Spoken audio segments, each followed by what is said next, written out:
I saw Keri Hilson is out here speaking on a dangerous accident she had back in the day. She says she flipped her car upside down in her early 20s after falling asleep behind the wheel. And because of that, she goes out of her way to avoid driving on that same intersection. Let's check it out.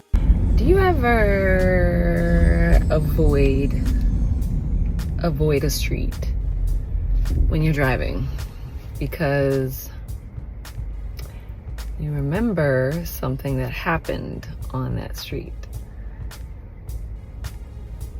For me, it was an accident, a really bad accident. I had flipped my car 4 wheels up at this particular intersection, and I will go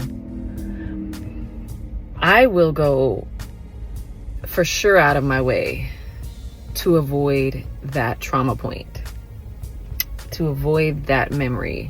Sometimes there have been times, this has happened about 20 years ago, but there have been times when I couldn't avoid it and I really had no choice. And yes, that ugly memory, I can't even call it ugly, but it ain't pretty either. Yeah, I was just wondering if it just happened. So I was just wondering, am I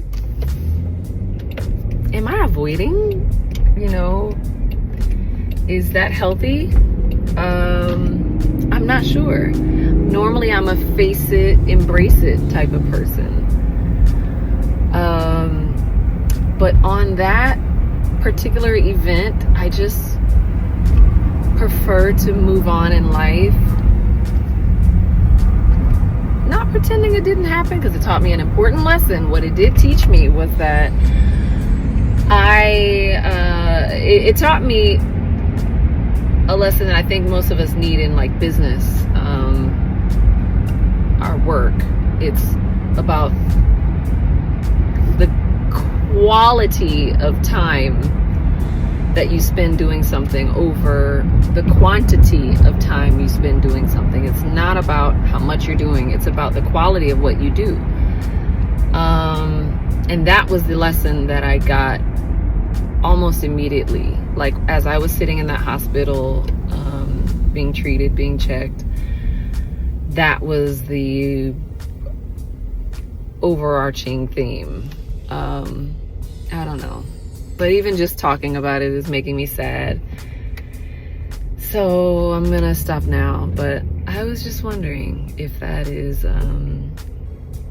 does anybody have anything like that for themselves? Is